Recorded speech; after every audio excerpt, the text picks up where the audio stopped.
Shalom saudara-saudara terkasih. Sebelumnya izin mengenalkan diri, nama saya Bayan Rasyo Hombing dengan NIM 2104854.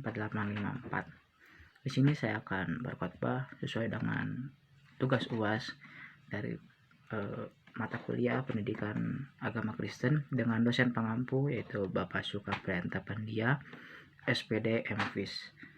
Saudara-saudara terkasih, dalam Kristus Yesus, mungkin dulu pada saat masa-masa SMA atau SMK kita mempelajari ilmu-ilmu tentang alami atau biologi atau yang kita sebut dengan IPA.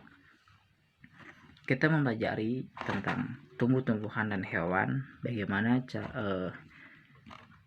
kalau tumbuhan yang kita sebut dengan tumbuhan itu tumbuh itu dari dia benih sampai dia menjadi besar itu ada perkembangannya yang tadinya ukurannya cuma 1 jengkal menjadi 1 meter, itu kita sebut dengan bertumbuh. Sama seperti hewan, kita sebut dengan dia hidup atau ya dengan kita sebut dengan hidup, berarti dia bisa bernapas. Dia berkembang juga, yang tadinya kecil dari kecil sampai bisa menjadi dewasa atau besar, itu juga kita sebut dengan hidup. Manusia juga sama. Manusia bisa disebut dengan hidup, berarti dia bisa bernafas, dia juga berkembang dari fisiknya atau dari cara dia berpikir, itu juga bisa kita sebut dengan hidup.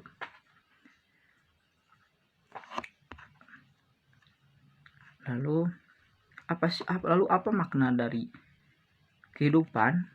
Masing-masing apa makna dari kehidupan, baik tumbuhan, hewan maupun kita manusia, semuanya itu memiliki makna dan yang penuh arti, dan itu telah direncanakan mulai dari penciptaan Allah, menciptakan langit dan bumi, tumbuhan, hewan, semuanya itu disiapkan. Tumbuhan berkembang untuk menjadi kebutuhan, untuk memenuhi kebutuhan manusia, semuanya diciptakannya.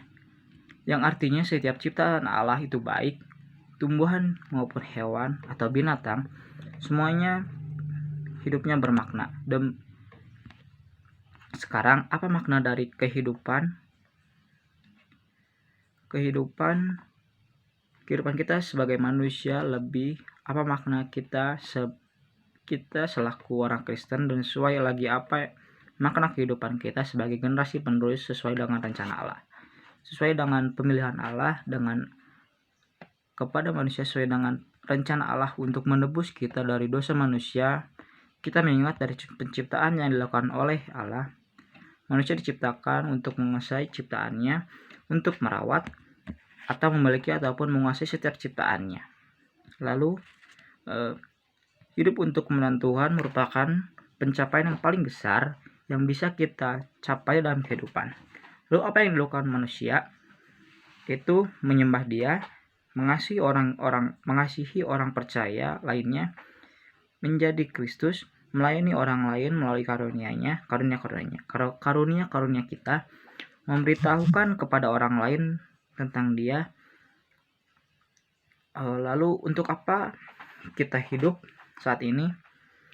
Tuhan mengundang kita hidup untuk kemuliaan Tuhan, dengan memenuhi tujuan yang Ia buat untuk kita. Kehidupan yang sebenarnya dimulai dengan memberikan diri kita sepenuhnya kepada Yesus Kristus, mempercayai serta menerima Tuhan Yesus. Lalu apa tujuan hidup kita? Kita dirancang oleh Tuhan untuk kesenangan Tuhan dalam Wahyu 4 ayat 11 dan Kolose 3 ayat 23.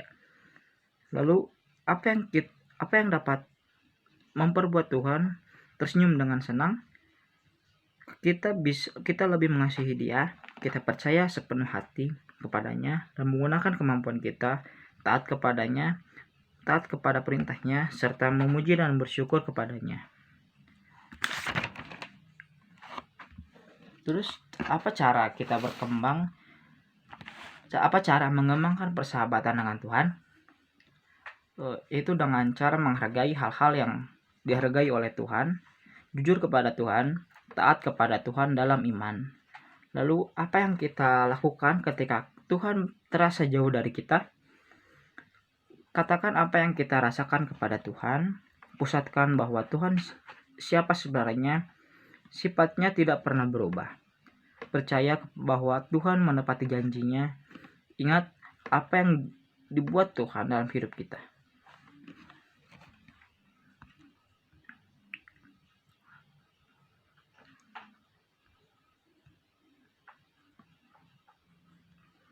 Lalu melalui kematian Tuhan Yesus di kayu salib, apa tujuan itu? Itu bertujuan untuk memperbaiki hubungan manusia dengan Allah, yang semuanya itu direncanakan supaya manusia hidup bermakna.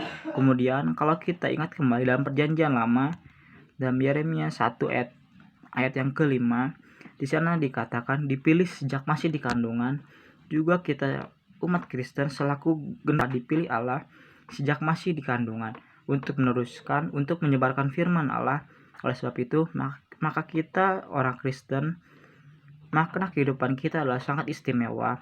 Karena kita telah diciptakan istimewa, kita ditebus dengan dosa dari dosa dengan cara Tuhan Yesus disalibkan. Kemudian kita telah dipilih sejak masih di kandungan.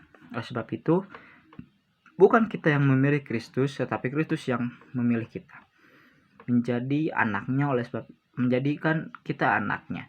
Oleh sebab itu, pakai hidupmu menjadi bermakna, yaitu untuk dan hanya mengucap syukur sesuai dengan 1 Tesalonika 5 ayat 18.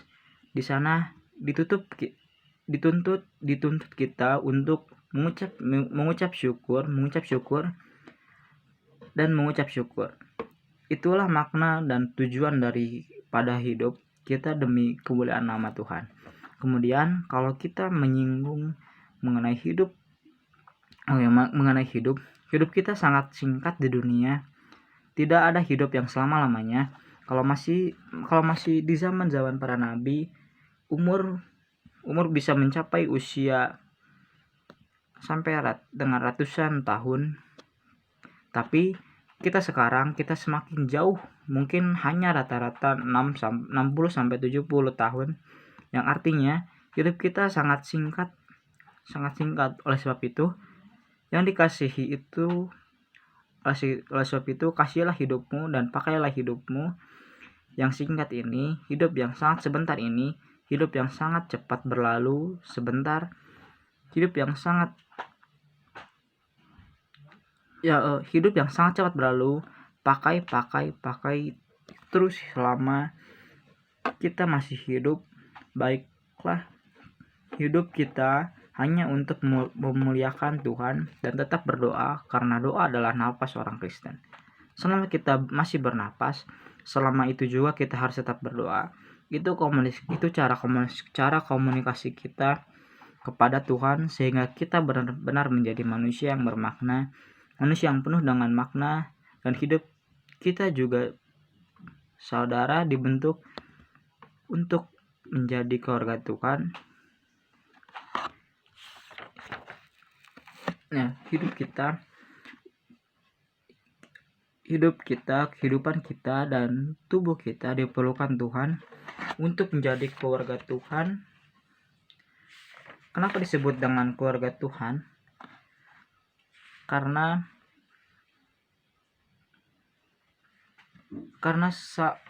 keluarga saling mengasihi, karena saling bersekutu satu sama lain. Oleh sebab itu, kita selaku manusia sosial, kita selaku hidup yang harus hidup bergantungan orang lain.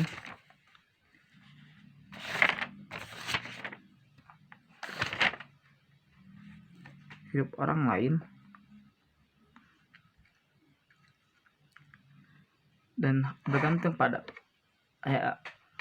kita tidak diciptakan hanya sendiri, tetapi hasil kita diciptakan bersama-sama, kita ditebus bersama-sama. Oleh sebab itu, Jadilah dan mau pergi untuk menjadi keluarga Tuhan, keluarga Tuhan yang sebagaimana yang harus menjalankan keinginan dan rencana-rencana Tuhan untuk tetap bersyukur, memuji dan memuliakan nama Tuhan. Kemudian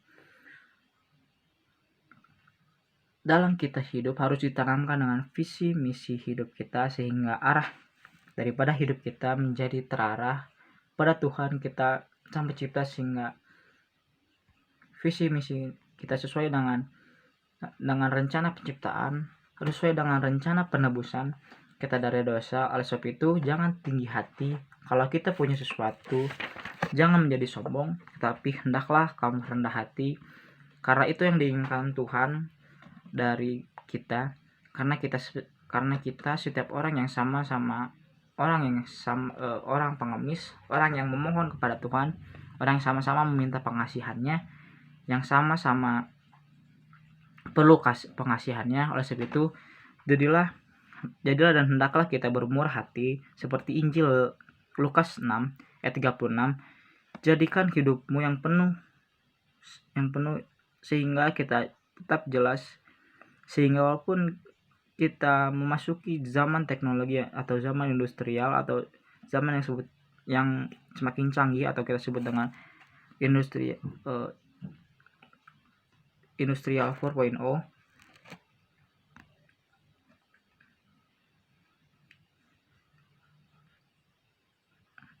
kita tidak boleh kalah.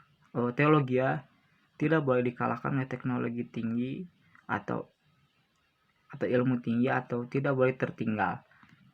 Teologi harus bersampingan dengan teknologi. Oleh sebab itu, pakailah ilmu pendidikan dan mengenal berapa besar kuasa Allah, betapa besar kuasa Allah.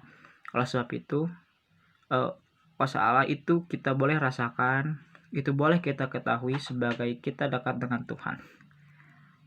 Teologia atau berasal dari kata theos dan legos. Theos yang artinya Allah dan legos yang artinya logika. Jadi arti teologia itu berpikir atau berbicara dengan Allah. Teologi juga teologi dengan sains tidak boleh kita perbandingkan, karena itu saling melengkapi. Seperti yang ditulis, sains itu dibungkus oleh teologi. Sains juga tidak mampu menjawab teologi. Sains tidak perlu dikembangkan, tetapi teologi benar dan utuh. Teologi itu benar dan utuh, tetapi sains itu bisa berarti salah atau tidak benar.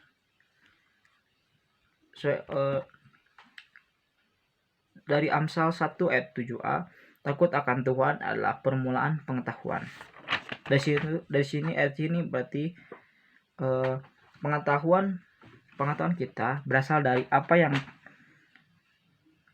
semakin kita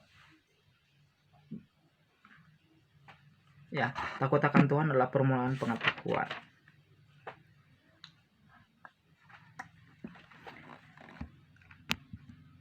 Semakin kita jauh dari Allah, semakin kita jauh dari Tuhan, maka Tuhan itu menjadi kecil di hadapan kita.